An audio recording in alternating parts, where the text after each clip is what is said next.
Hey everybody, it is Graham and Micah with Brother Telepathy Football. We are back again with our next video here. We're going to be talking about my guys in the 2025 NFL draft class. So if you're not familiar, my guys, not necessarily your top players in the draft, but just guys that you just really like a lot, you have an affinity with just for their play style, or you think they're going to project really well at the next level. Just kind of your guys, you're kind of stamping your name on that you think they're going to be good compared to consensus maybe in the NFL. And so that's kind of what we're talking about today.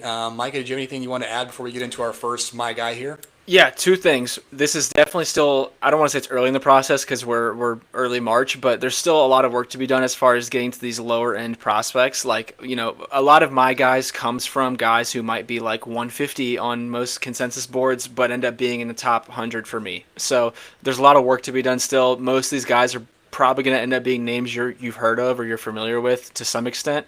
So this will get deeper as we go on. We might do a part 2 later when we find some more deep sleepers, but yeah, that's kind of all I got for right now. We can just go straight into it. Let's do it. I'll go ahead and start this one. Colson Loveland. The reason I have Colson Loveland on here, obviously a lot of people are pretty high on Colson Loveland. It's not a shocker that a lot of people like him. Obviously, we had Daniel Jeremiah have him, I believe, the number 7 player, which feels very high. But definitely one of my guys. I watched a lot of J.J. McCarthy, obviously. I'm a Vikings fan. Watched a ton of J.J. McCarthy, and he always found a way to get Colson Loveland involved, and it seemed like he was always there. Security blanket. I mentioned this in the video we did when it comes to the draft, or the way we evaluate players, and there's 2 types of tight ends. There's like your bruising Jeremy Shockey tight ends, and then you have your Colson Lovelands, or like this is more of like a Travis Kelce type player, more of like an agile finesse guy, which I've started to come around to the idea of. Like, I used to want like an inline blocker, Jeremy Shockey type guy, and now I'm kind of turning a new leaf here, and I'm more interested in guys who can be true receiving threats, and that's ultimately what Colson Loveland is. All that to say, I'm super high on him. Yeah, he's a great player. I think you're not in the minority that a lot of people like him, but it's, again, just stamping your stamp of approval. I like this guy. And of course, there's somewhat of a debate, maybe Tyler Warren versus Loveland. So I think that this is totally fair. And I'll, again, I won't belabor this point here.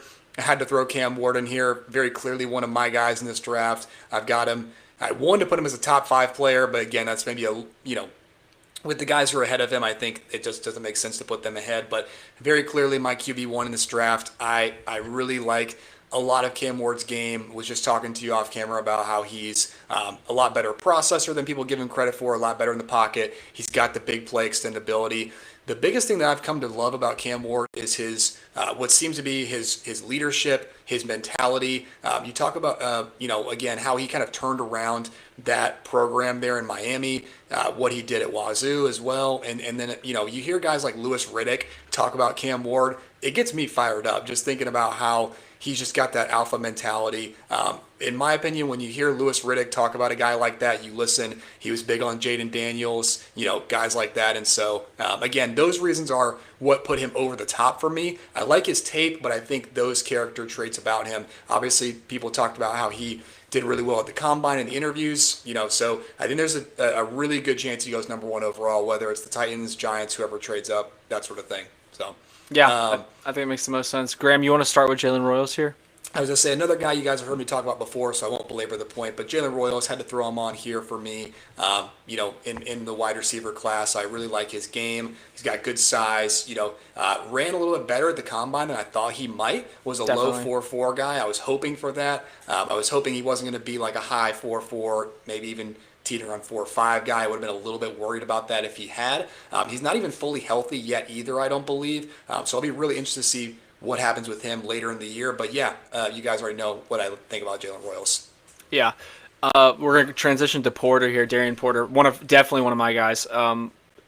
He was one of my guys. He was actually in my top 50. I think he was my 37th player prior to the combine, and obviously that 4.30 He blew it up at the combine. put a lot of people onto Darian Porter. So I'll proudly proclaim that I was a fan before the combine guys came There's in. video But yeah, proof. We had the big board video out before the exactly. combine. Yeah, you guys can refer back to that. We've posted that before, so you can go check that out. But no, Darian Porter, great frame, great length. Obviously the 4.3 speed shows up on film.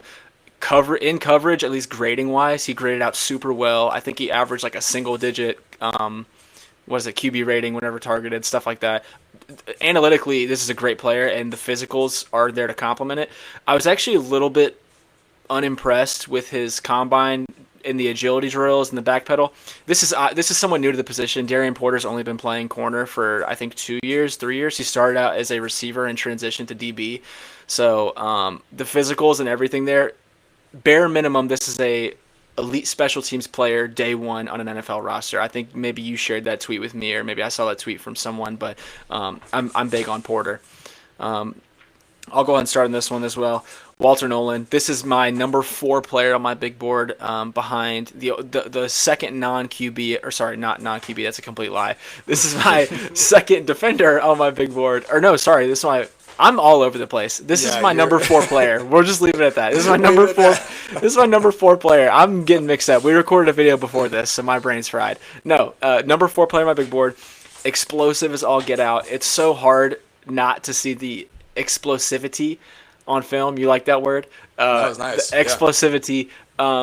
Super athletic guy. Has a tendency to maybe, we talked about this with Drew, which is spoiler alert, it's a video we got coming out, or maybe it's already out. I'm going to put it out before this one. Okay, so. Yeah, it'll be out before this. Explosive as all get out. Love his motor, super high motor. I feel like he has this uncanny ability to once offensive linemen have him in his grasp, he can just pretend they're not there and still pursue like the stretch plays and stuff like that. The Florida game in particular was one that I watched that I literally like. It seemed to happen all the time. Walter Nolan's one of my guys. All that to say. Another Senior Bowl guy too. So yeah. Good for him on that one. But yeah, Carson Schlesinger, haven't talked about him this draft cycle yet in any of our videos, but there are a few others in the draft community that are high on this guy. He's an off-ball linebacker for UCLA. They had a really tough schedule this year, like opening the season, and so that's why they a little bit maybe underperformed record-wise. But Schlesinger was the heart of their defense. When we talked in our draft guide about what you want out of a linebacker, Carson Schlesinger is that. He actually has a little bit of athletic makeup to him as well. He's a rangy guy. He's got a nose for the football. He's very good at blitzing off the ball as well. Just kind of waiting to go at the right time and effectively getting to the quarterback too. Again, he's got good range, sideline to sideline, we talked about. So really everything you want out of your linebacker. He's got the flow too. I don't know if you've seen his hair, but I have, yeah.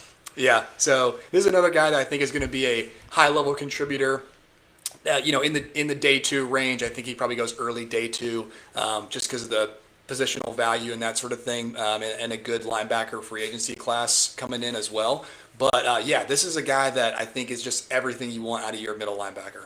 And I'm glad you mentioned it, the athletic makeup, because I don't even know if you're aware. The former receiver here. This is a receiver transition to defense. So I mean, you just had to say something that got me even more fired up about Schlesinger. Right. Something that we have a strong affinity for. We love our receivers over here. But yeah, former receiver transition to defense, and it shows up the athletic profile as you mentioned. Even looking at the picture, you're like, God, he looks like a receiver a little bit, like in his build. But yeah, sideline to sideline. He'll hit you too. Yeah, no, for sure. Graham, you want to take this one away? Yeah, I'm excited to talk about this guy, Brashard Smith. So I wanted to give a little bit more of a deep cut, deep sleeper here. This is a running back. I want to throw a running back in here too, obviously being a very deep running back class. This is the running back out of SMU, Brashard Smith, actually another former receiver. So that's kind of a trend for us a little bit on this My Guy list here. But this is a guy, this is definitely like a day 3 guy. This is probably not somebody who's going to go day 2, in my opinion. There are some concerns about his size. He's again, as you can see there, not the biggest guy in the world. I think he's right at 6 foot, 195 pounds, something like that. So not your prototypical size for a running back there, but definitely a good change of pace guy, kind of from that receiving end of things. Again, he played receiver. His burst gets me really excited. His change of direction is really impressive when it comes on film. He hits holes and then he's able to just kind of wiggle his way through and then, go for a big gain. He ran sub 4.4 at the combine. So again, this is a guy that I like day 3, but I think he could be a contributor in the right system for sure. Yeah, and I like how you paired up the running backs here, so I can talk about my guy in a seamless transition. No, Caleb Johnson, my RB2 actually, a lot above Marion Hampton, 2 or 3 spots above Hampton. They were back and forth for me, but ultimately I like Caleb better. Super young. This is a one cut back. a lot of people were scared or maybe less impressed or lower on him due to the combine, the 4.55, 4.57, somewhere in that range. That was never his game, so it was never a Yeah, concern he of was always mine. going to run close to that. He was always on film. He's not a breakaway burner. I mean, he has that ability every once in a while, but he's more of a vision, one cut, north and south back that I typically have a strong affinity for. So I'm very into Caleb Johnson, and then Benjamin Morrison. I was watching some Benjamin Morrison film yesterday, actually, so he's fresh on my mind. But one of my favorite corner prospects in this class had the injury history is ultimately why I'm higher. Or sorry, injury history is why more people are lower on him than I am.